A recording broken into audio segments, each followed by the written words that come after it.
McCown and Shannon with you today. I listened to the podcast yesterday. Did you? Yeah, I did. Well, Why? a part of it. Why? Well, you will understand this.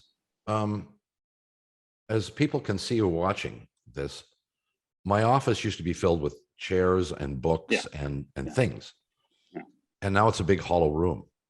It's a little more echoey than it used to be. It's a lot echoey, a lot more echoey. And I noticed that yesterday. So I'm going a little closer to the microphone now to try and eliminate some of that. Excellent, Robert. But I don't know if it's working or not. Well, so you got that for about another week. We can adapt. We can adapt. Well, you're on an iPad today, so your sound is not exactly perfect. No, so I go to my computer this morning with all my whole nice little setup, and 38 minutes. It's going to be 38 minutes before my computer got automatically upgraded overnight. And I said to you when we started this thing, I said, I'm not sure. Well, I'm not sure the Commodore 64 is really going to be able to handle the technology of today. Jesus, get a new computer. I have a lovely computer, Bob. It just 38 minutes to do what?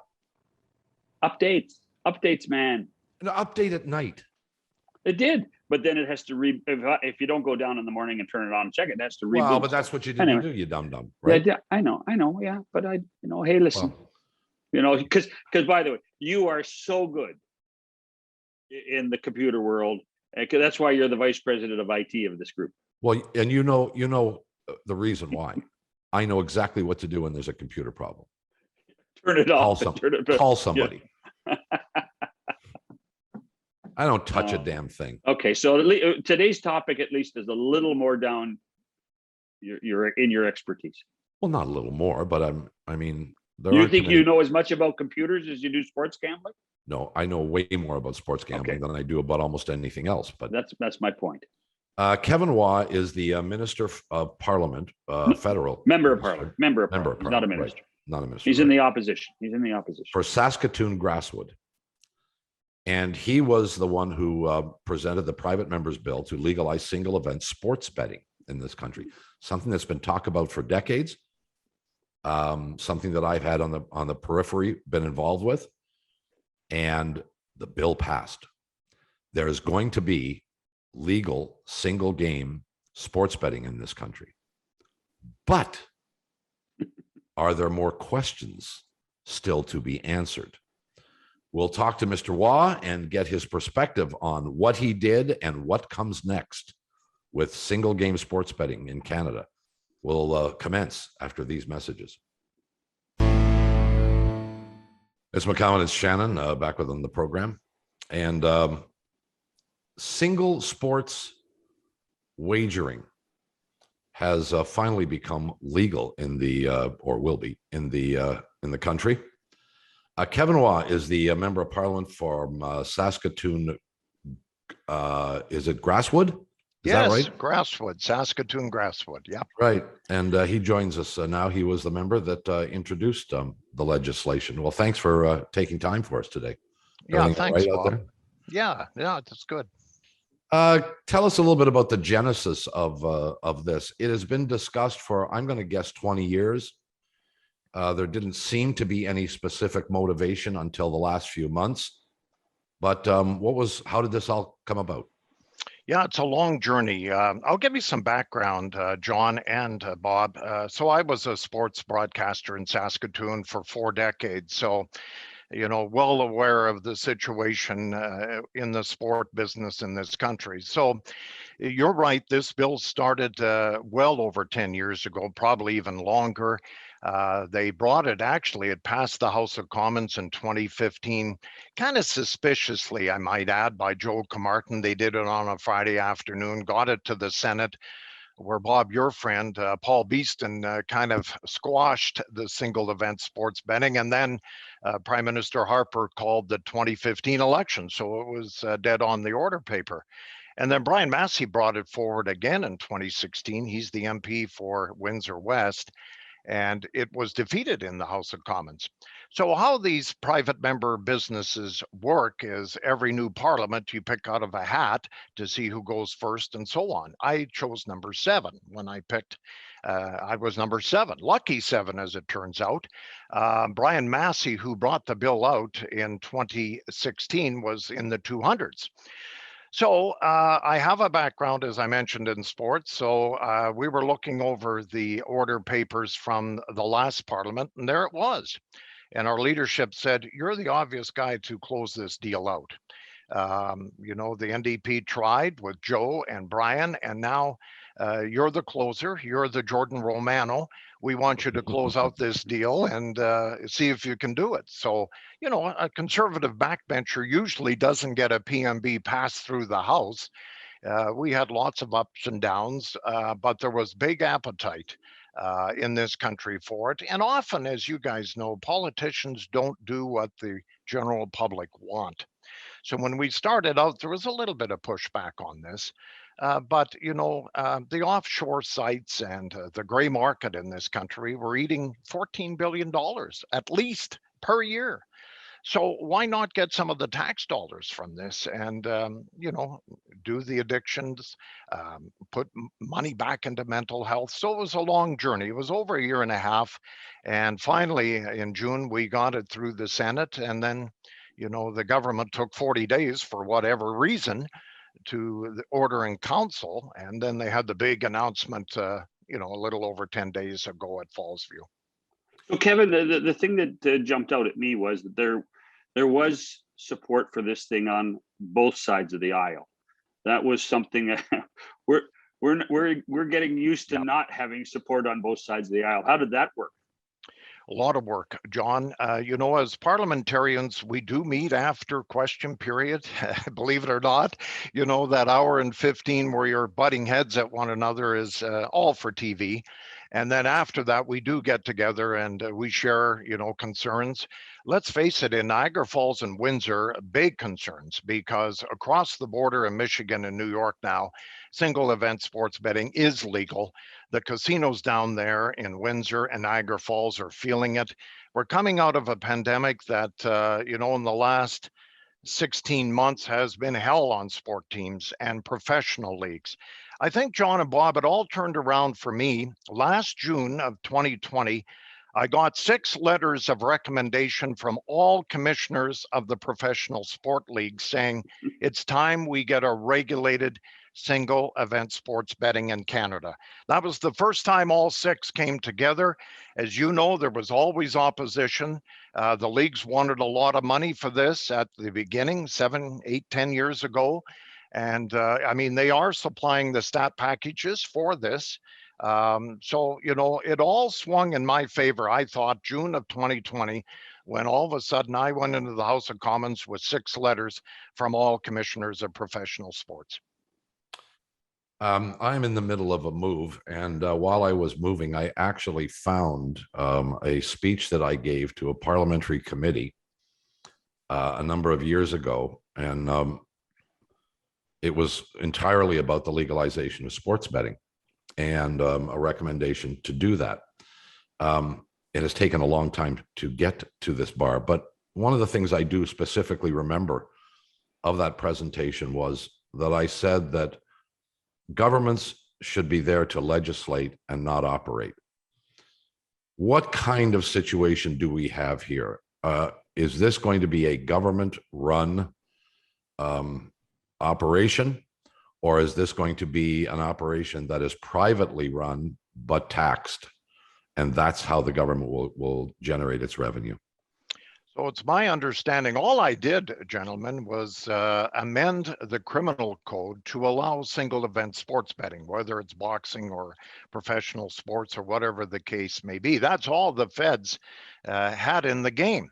So now it's going to the provincial jurisdictions who've regulated lotteries and gaming for the last 30 plus years.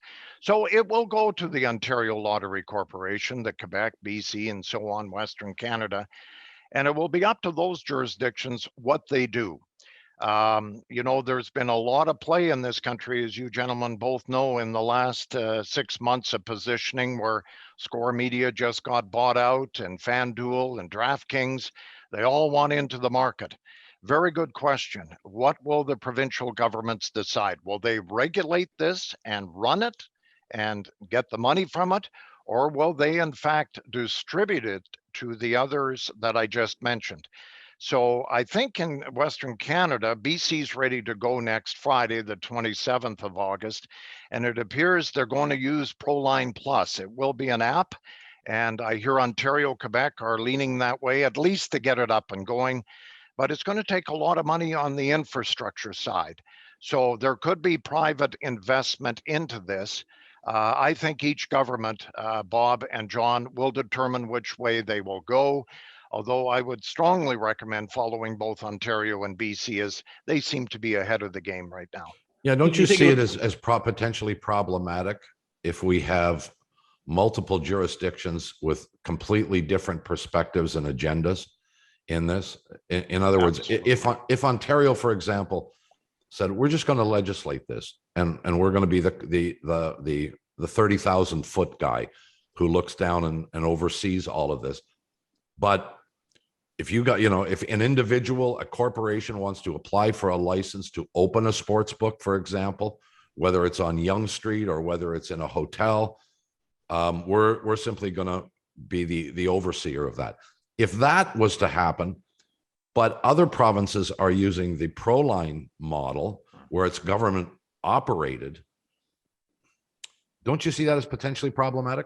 Oh, I do, and more so in Ontario, where Torstar has already kind of put their foot into the ring, along with Rogers, and Bell will, if they haven't already. They're the big players, of course, with their sport programming. This will be a very delicate situation for the Ontario government in which way they go. And then they have an issue with the Indigenous rights. The Mohawks from Quebec are course. not, they have an off-site themselves. They weren't too happy in the Senate that this is coming forward. I'll tell you what I did. I first reached out to the Saskatchewan Indian Gaming Authority in my province and brought them on board because they have the expertise here.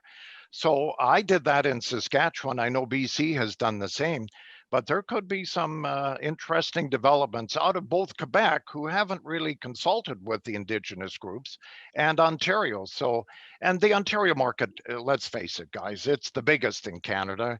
It rivals California. Everybody wants the market in Ontario. It's huge. And for Maple Leaf Sports and Entertainment, they also want it. And it'll be interesting to see how business, private business, and government get along with this bill in the next 4 or 5 months.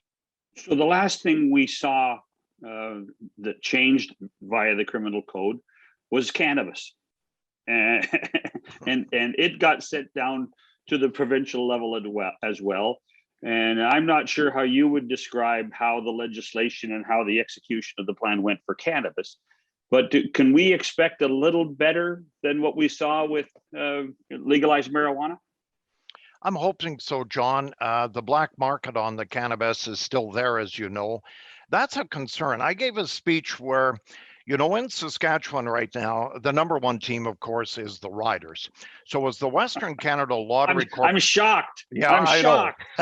Well, yesterday with Arizona and Glendale saying they don't want the Coyotes, on the streets of Saskatoon right now, bring back the Blues, but that's a flash in the past from the 80s.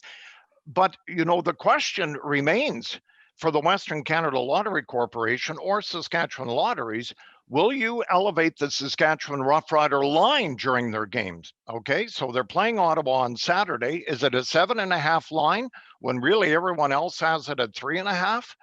Those are the questions I've asked, because it's got to be, and I know FanDuel's is big and DraftKings, they're big, but are you going to start playing in that field where you shouldn't be playing? I don't want it in the Quebec or Ontario or Western Hockey Leagues involved. We don't need that. There's enough games each day to do, select betting. So I'm hearing U Sports would like it, and other leagues like the CEBL and the soccer, which, are marginal at best. But it's the 6 professional leagues that, right now are the main focus. But it's going to be interesting to see how this rolls out. And I hope across the country they're having these discussions today. Well, I don't know if you're aware, but I lived in Las Vegas for a number I of am. years and was Yeah, I've listened to you well for involved years. in the sports betting community there. And one of the things that was done there was a prohibition on any team that was based in the state of Nevada. At that time, Nevada was the only place to make a legal sports bet in America and in North America, in fact. And the UNLV Rebels, for example, the basketball team, there were no major professional teams there at the time, but the UNLV Rebels were taken off the board. So if you lived in the state of Nevada, you couldn't get a line or couldn't make a bet on UNLV. And again, you'll forgive me for not knowing the background behind completely about, the bill you put forward, but does the federal government have any control over that, or is that all provincial to decide whether to allow wagering on hometown, home province teams? All provincial, Bob.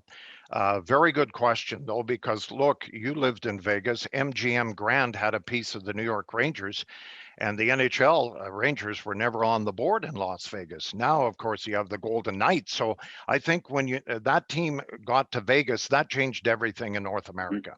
Because now, MGM is partnering with Wayne Gretzky. They're with Bettman all the time. That's all changed. So I know, talking to Craig Reynolds, the CEO of the Saskatchewan Roughriders, he wants betting stations set up at Mosaic Stadium. And, he wants Cody Fajardo. Can he throw 2 touchdown passes in the third quarter? They have an agreement with TSN, the CFL does, that the more eyeballs they get in the fourth quarter staying with their product, the more money they get. And they have never got that residual from TSN because the eyeballs always left at halftime or third quarter, other than this province. And that's one thing that they think is going to help the CFL, that if you have a few pennies on the game, you're going to stick it out, even though, it's 32-17 in the fourth quarter. The eyeballs will be on the TV set, increasing the viewership, and maybe they can get the bonus from TSN.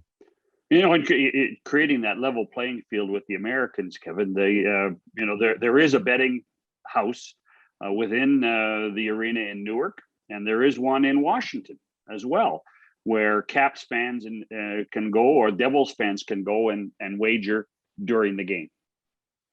Yeah, that's an interesting concept, good or bad. I think that's a little excessive personally, that, they are set up in the rinks or the football stadiums. But I guess it's a fact of life. We've come a long way since 2018, when New Jersey challenged the Supreme Court in the United States. Like Bob said, the only place you could bet was Nevada. And that all changed in 2018 when New Jersey won. Now, New Jersey, it's interesting to note, is challenging Nevada and Vegas for the #1 sports betting area in the United States. They're neck and neck right now. So in 3 short years, 2.5 actually, New Jersey's numbers are equal to Nevada. How do you envision the online side of this? When you consider, if I'm sitting here in Southern Ontario, will I be able to go to the BC Lottery Corporation and their website and gamble? No, you won't, but you will. I think right off the bat in Ontario, Quebec, and BC, it will be all with your phones. It will be the app. I'm a little concerned about the corner grocery store that used to sell the Proline tickets and get a small commission from that. I mean, those guys could be hurt by this, and small business right now, as you guys well know, is in deep trouble in this country coming out of the pandemic. So I hope we haven't forgot about the corner store that has made their living over the years selling lottery tickets. But, in Saskatchewan, the SIGA, it's called, they've gone to an app. BC's going to an app. They're going to block me out if I want to bet on playnow.com in BC. You will be blocked, as I am right now with the Blue Jays. When they have the 50-50 now, you have to be an Ontario resident. So outside of Ontario, we can't participate in the $1 billion that they're raising right now at the Blue Jay games. So it will be restricted to that. Well, it raises a most interesting point. We'll take a quick break and come back with more. Kevin Waugh is with us back after these messages. McCowan and Shannon. Kevin Waugh is the member from Saskatoon who issued a private members bill to legalize single event sports betting in this country, but it is going to be operated by each of the provinces, and presumably irrespective of what the other provinces do. They will all do whatever they want to do independently. I see this, Kevin, as extremely problematic. Explain, if you will, why, and as you explained earlier, you essentially decriminalized sports betting, but now it is in the hands of the individual provinces. Why is that? And is there any way for the federal government to take some level of jurisdiction over the provinces? It all started in 1985. The Mulroney government gave the provinces the authority to regulate lotteries and gaming in this country. So it started way back in 1985. The Indigenous communities raised a concern in committee, on the Justice Committee, and later in the Senate about not being consulted back in 1985. So as you all know, in this country right now, Indigenous communities are heavily involved, many of them, into the gaming industry. So Understood. yeah, so there is going to be some issues. I think we're going to have some issues early in this, how it is regulated. There is going to be different jurisdictions. I can tell you Saskatchewan is way behind BC and Ontario and Quebec, which disappoints me. This bill went through the House of Commons 303 to 15.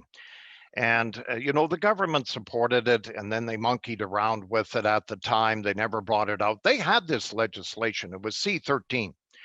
And, they didn't push it forward in November and December when they took it over. I still had my bill just in case. And, they kind of didn't want to bring it forward. And then all of a sudden, well, I've still got my bill. And I talked to the clerk and he said, go. I mean, you've got the slot in February. So we forced the vote in the House of Commons, got it through the Justice Committee in 2 weeks, sent it over to the Senate, and that's where you expect the changes or any issues to occur. But thank God, they rubber stamped this and got it through in time, June 29th. And then, like I mentioned, the government waited 40 days just prior to the election to give the order and council approvals to it. So I think there's going to be some growing pains. There's no question. I talked to Paul Burns with the Canadian Gaming Association. This has been his dream. Some jurisdictions are ahead. Some have no idea what the hell they're doing with this.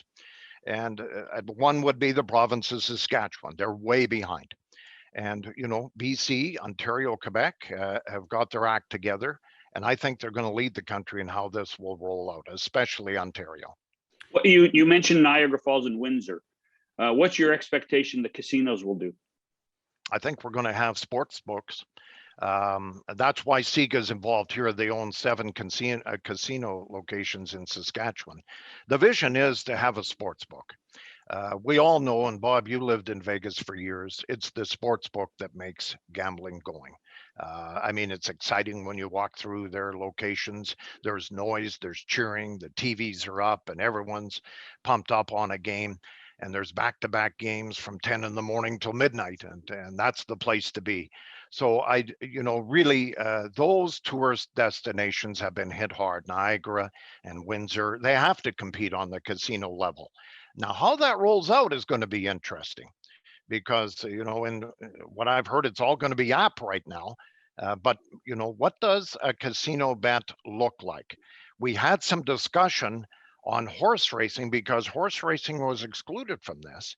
And for that very reason, if you go to Woodbine and Bob, I'm betting on a horse that I like at 3-1, but in the casino in Windsor and Niagara, that favorite is actually 7-1 because they don't change the odds. Well, you can see what's going to happen to Woodbine. Nobody would be going there. You would be going to the casinos and picking up fixed odds.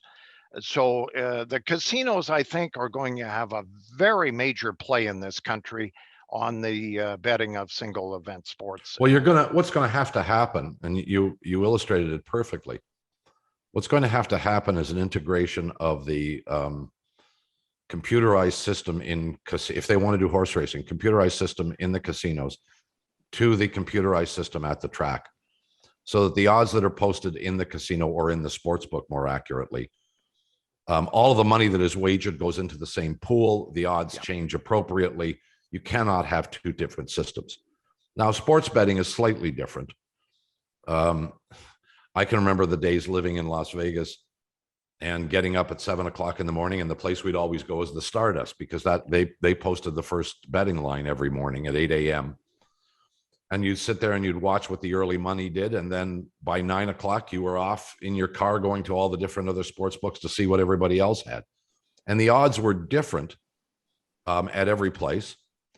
And the information highway between the sports books was not sophisticated.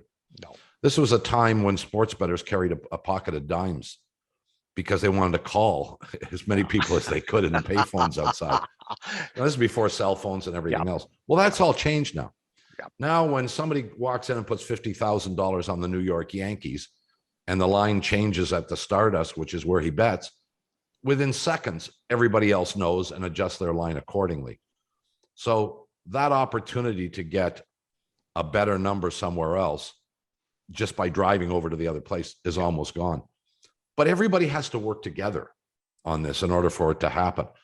And my great concern here, Kevin, as I've stated, is what are the existing synergies between all the casinos, all of which are independently operated, and then with the racetrack, and then with the international crowd, like DraftKings, which raises the question, a company like DraftKings, how does this impact them? They're operating currently on an international basis. The fact that they would suddenly be legal in Canada may mean nothing more than they could advertise. But is there going to be a taxation base on DraftKings operating in Canada? I don't know how you do that. Yeah, it's a good question, because Penn just bought, as you know, Score Media in Canada. But Score Media had 4 states in the United States that they had, their information with, including Indiana. So, governments want money. And I will never we say, get that. Yeah, that's right. Me too. Guess what? So I think there'll be changes along the way. Governments are going to be in our pocket one way or another. They'll see how this rolls out, and I think they're going to tweak a lot of it. And I questioned the CFL when they thought they were going to get 20 million out of this because of sponsorship. Listen, we all know that to find new advertisers today is very, very hard. This is a new application coming into the country. It gives them a second life, actually, the CFL, that they can put a decal on, and I see the NHL's already talk about it. But jurisdiction-wise, the provincial governments, I hope they have a minister in each province looking at this, because it's going to take some time to roll out, and roll it out. There'll have to be adjustments along the way. And just to have a sports minister in a province, I think you need now a gaming minister. This is going to generate millions and millions of dollars. Of course, John. you do. Yes. Absolutely. And the line maker. Well, you don't need that anymore, John. I'll tell you, because of communication, whoever puts out a line, the information highway is so fast now, it's instant, that adjustments can be made immediately. And let me give a prime example. You're sitting on the border of BC and Alberta, and the BC Lions are playing the Calgary Stampeders. If the line is substantially different in Alberta than it is in BC, you are as a sports bettor, you are presented with all kinds of options that otherwise do not exist anywhere else in legalized sports betting. Because if you're in Vancouver, I know if I was the line maker in Vancouver, I know most of the money is going to come on the BC Lions. If I'm in Calgary, I know most of the money is going to come on the Calgary Stampeders. I'm going to adjust my line from day one to accommodate that. And the difference between the two provinces in a betting line might be well, probably will be significant. So it creates all kinds of potential problems. And I know that that Kevin can tell you that legally you're not allowed to make a wager in one province if you live in another province, but they're going to find ways around that too. So this is why I've always stated that this should be a federal entity. If you give it to the provinces to run, you are opening up all kinds of headaches.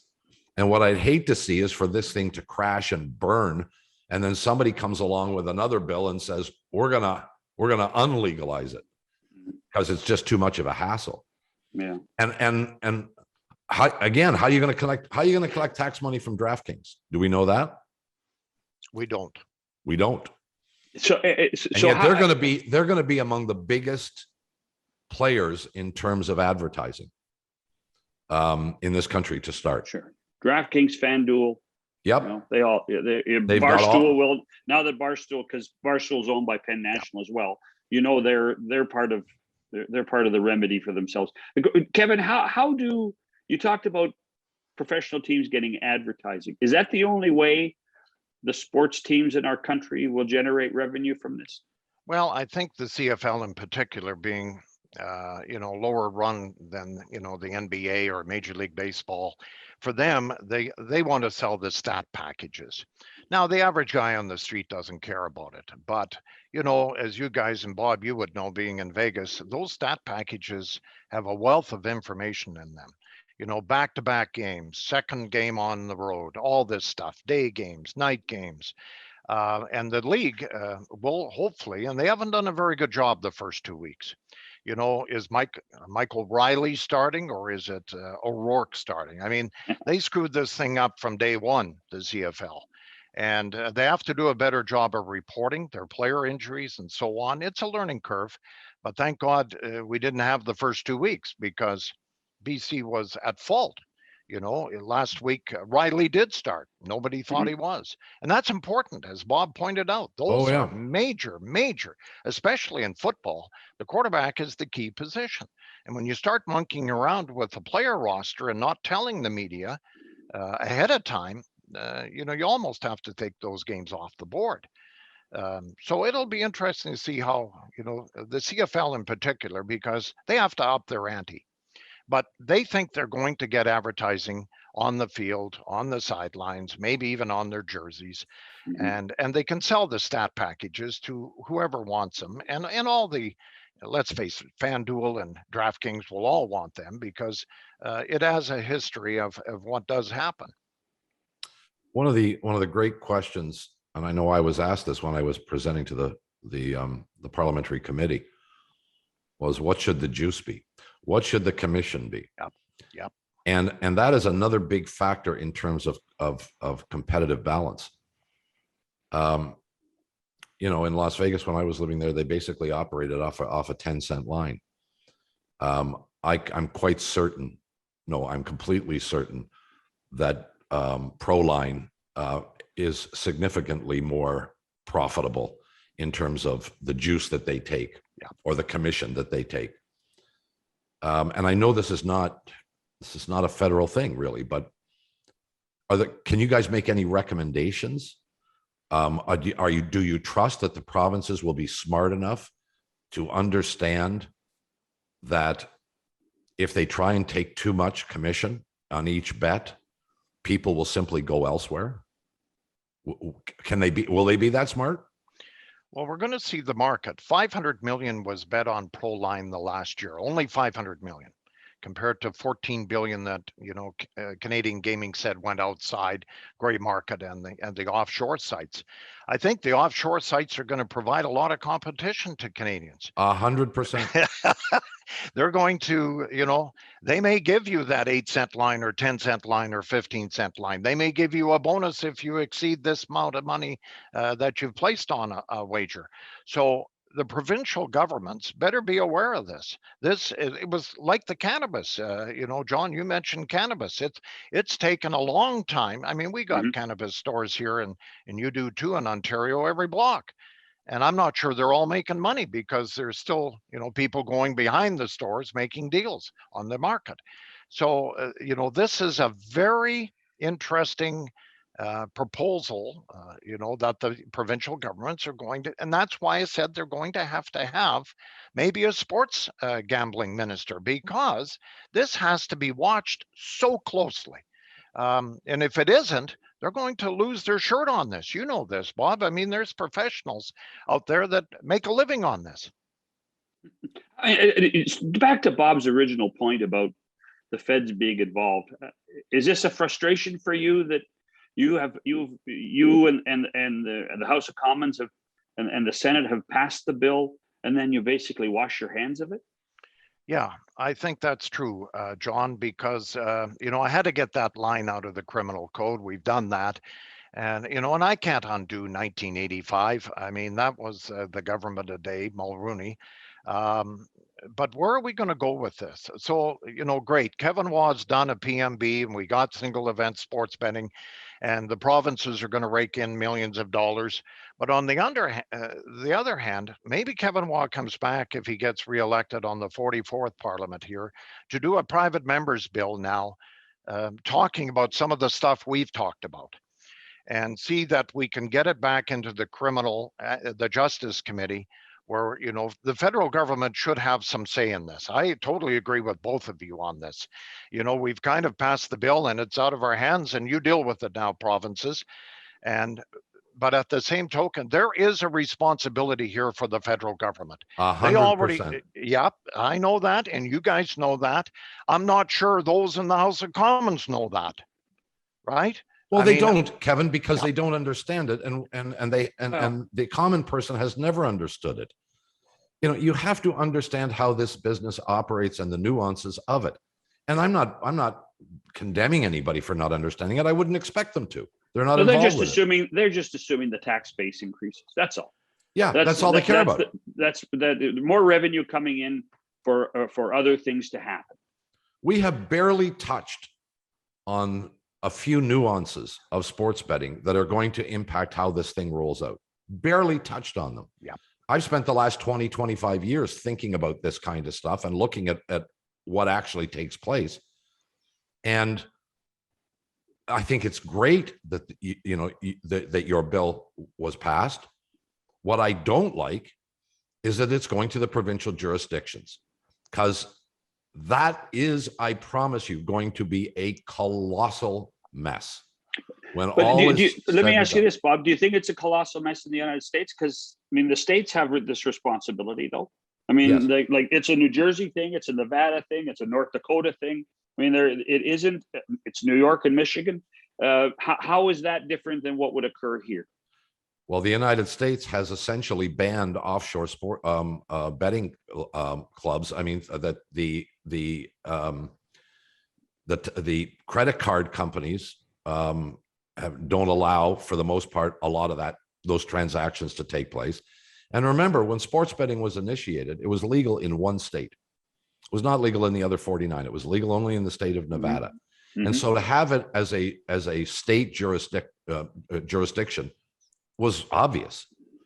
The federal government banned the legalization of sports betting nationally across the board, and no other state approved it.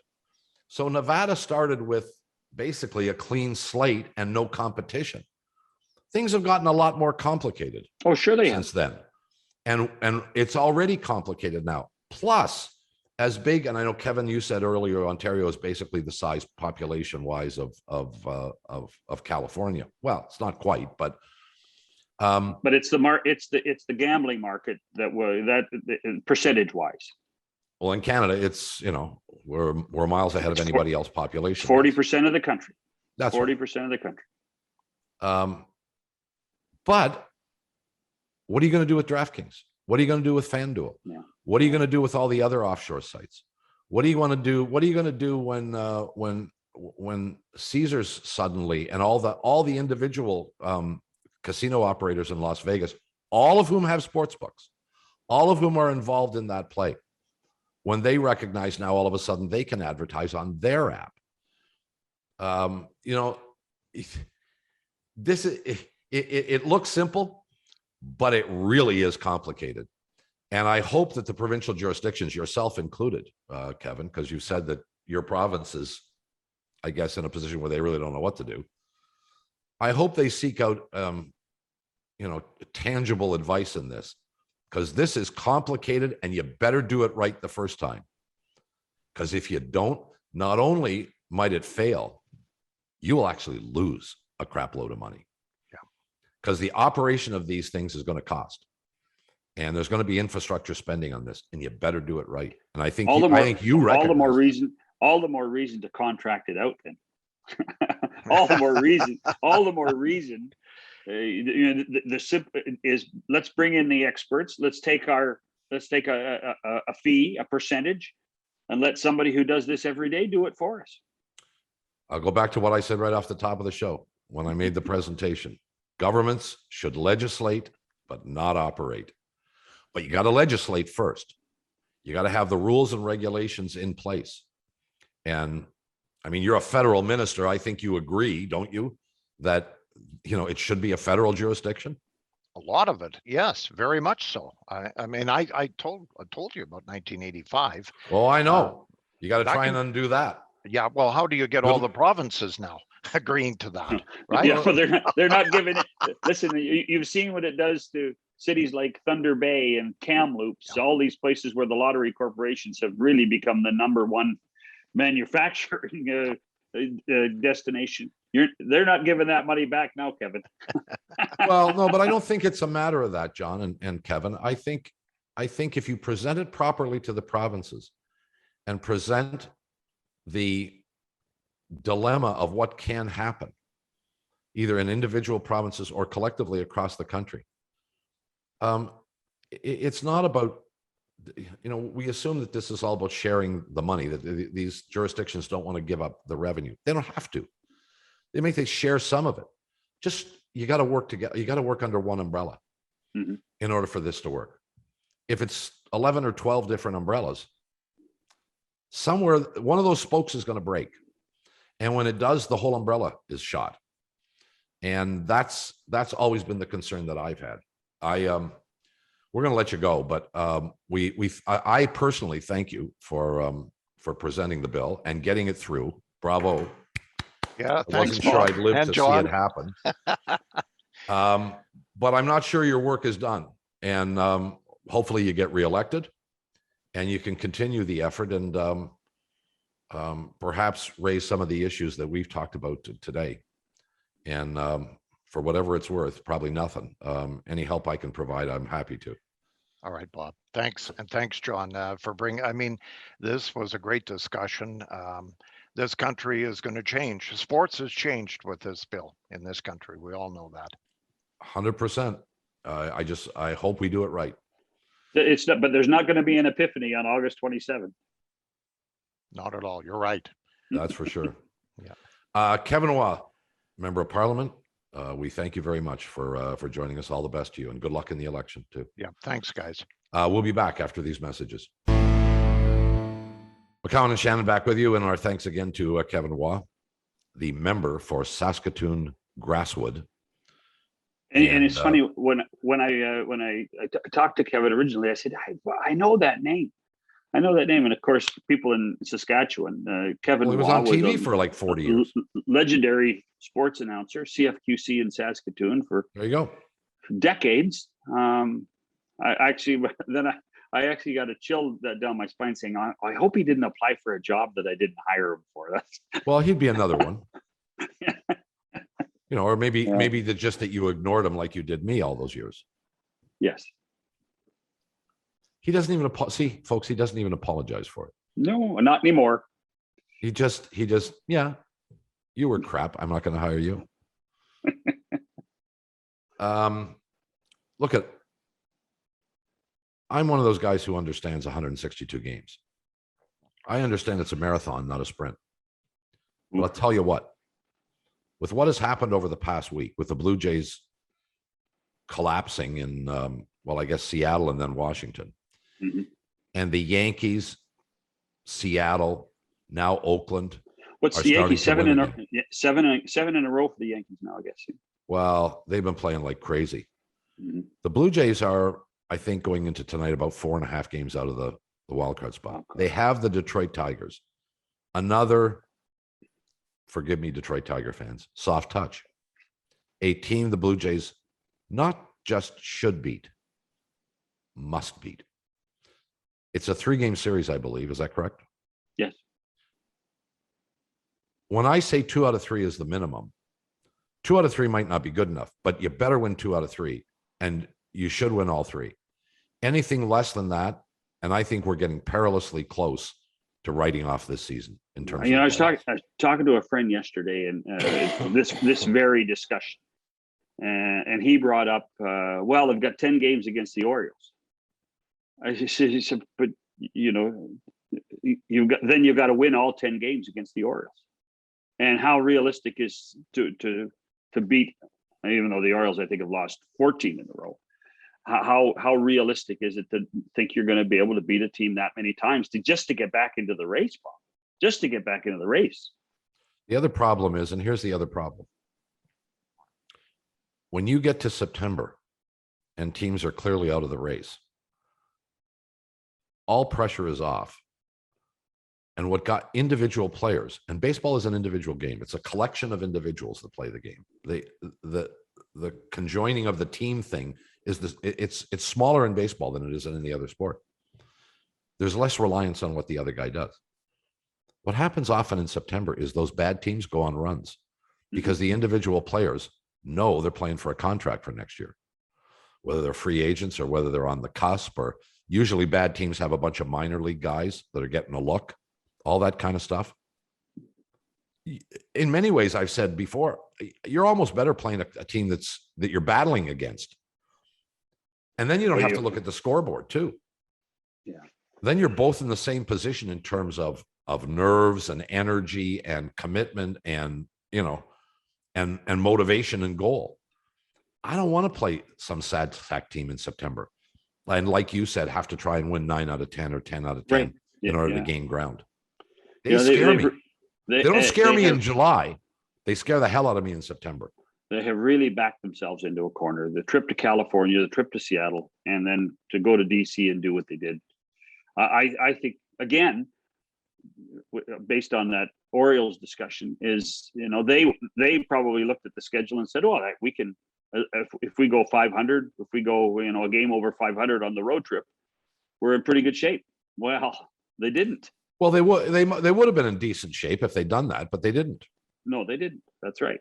And now you're hoping that this, I think 6 or 7 game homestand produces a whack of victories, and somehow Seattle, Oakland, the Yankees, maybe Boston, whoever else is in it, start stubbing their toe.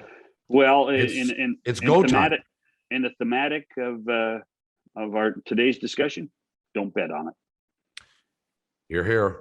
I'm not. I have no confidence in this bullpen, and I don't know why anybody would. If I'm the manager of this team, well, I would have done this at the beginning of the year, I just said, I don't want to see what the pitch count is. Keep throwing till your arm falls off, because I'm not putting anybody from the bullpen in.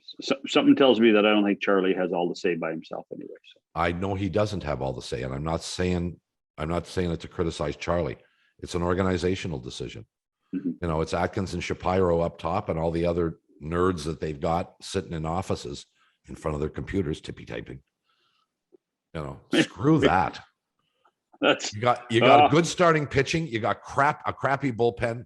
Guess what? Here's the solution. Punch this into your damn computer.